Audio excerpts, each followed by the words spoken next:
Imagine this, an ancient species, one that's lived through eons of quiet resilience, now forced to make an impossible decision. Picture a room deep beneath the surface of a planet shrouded in eternal twilight. The air is thick with tension, and the weight of their survival hangs in the balance. Their leader, an imposing figure with a voice like the grinding of tectonic plates, steps forward. Activate the device, they command.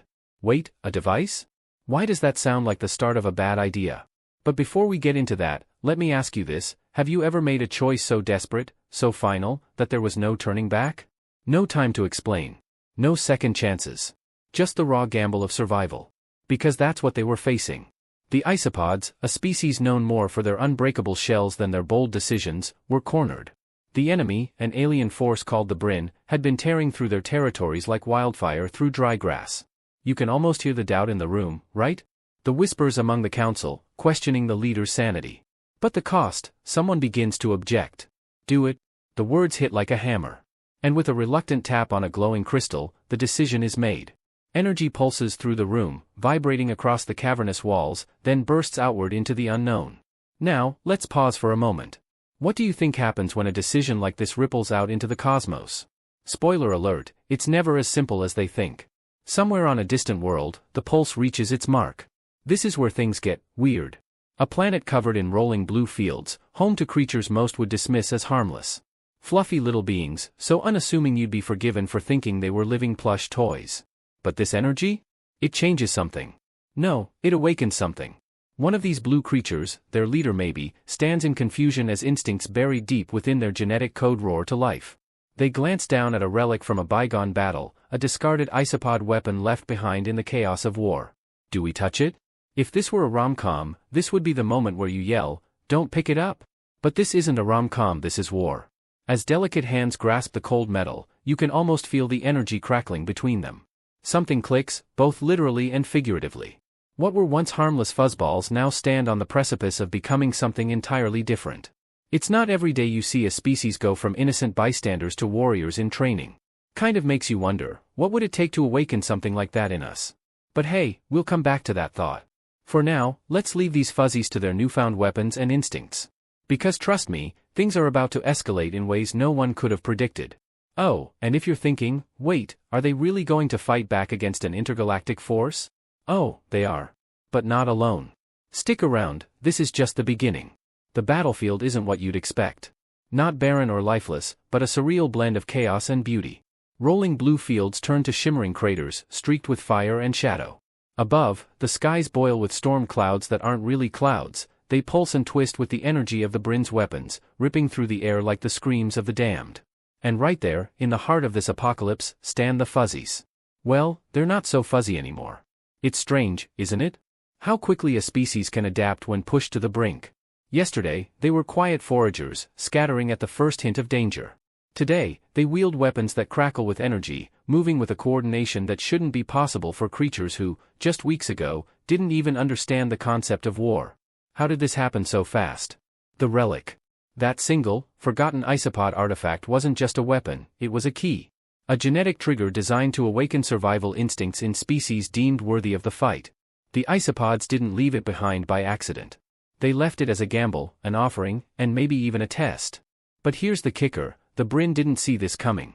Oh, they knew the isopods were clever. Resilient. But this? Turning a harmless species into warriors overnight? This wasn't in their playbook. Now, let's not sugarcoat it, the fuzzies' transformation didn't come without cost. As they charged into battle, their innocence burned away faster than the ground under their feet. You could see it in their eyes, their movements. They weren't fighting for glory or revenge. They were fighting because the alternative was extinction. And they fought well. Picture it, a Brin assault carrier, massive, sleek, built for devastation, descending into the fray. The fuzzies, now armed with energy-shielded spears and plasma-tipped arrows, swarming it like a hive of angry wasps. A single brave fighter, barely taller than the weapon they carry, leaps onto the hull, finding the weakest point in its armor. And then, boom! The explosion lights up the battlefield, a defiant beacon cutting through the storm. For a moment, you think, maybe they have a chance. But war is never that simple, is it? For every victory, the Brin respond with greater fury. For every fallen soldier, the fuzzies harden their resolve. It's a vicious cycle, one that seems destined to grind them down to dust. And just when it seems like they're on the edge of collapse, something changes. A transmission. A voice, deep and resolute, echoing across the battlefield. You've done well. Hold the line. It's the isopods. Watching from the shadows, as they always have, waiting for the moment when their gamble would pay off. They see the Fuzzies' courage, their sacrifice, and they realize, this isn't just their fight anymore. The skies shift as new ships appear, their hulls glowing with the faint bioluminescence of the isopods' ancient tech. But wait. Are they here to help? Or are they here for something else entirely? Hang on to that thought, we're just getting started. The isopods don't arrive with blaring trumpets or heroic fanfare.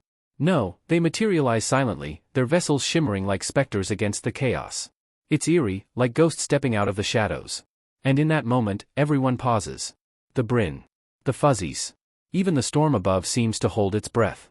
What are they here for? Are they saviors? Judges? Or something far worse? The isopods speak, not in words, but in waves of thought that ripple through the minds of everyone present. It's disorienting, like hearing 1,000 voices whispering in your ear at once. But the message is clear, this ends now. The Fuzzies look up, eyes filled with a mix of awe and fear.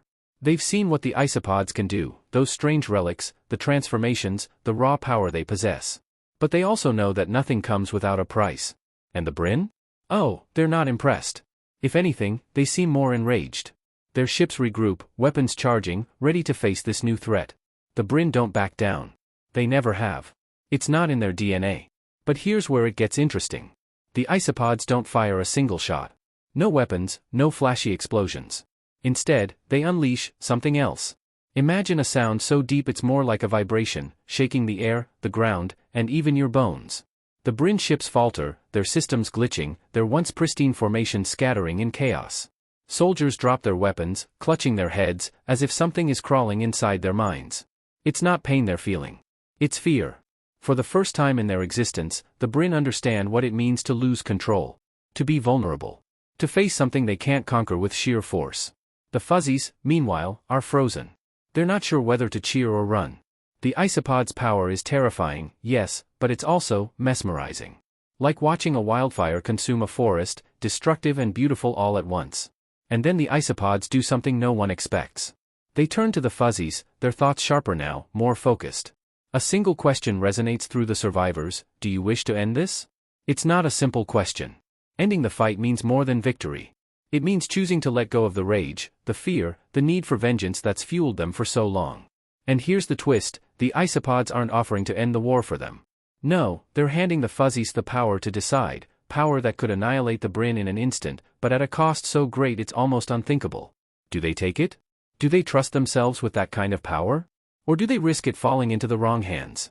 The battlefield is silent now, every eye on the tiny creatures who once seemed so insignificant. And as they step forward, faces grim and hearts heavy, you can't help but wonder, will this be the moment they rise as something greater? Or will they become the very thing they've fought so hard to destroy? That answer, my friends, lies in the next chapter of this story.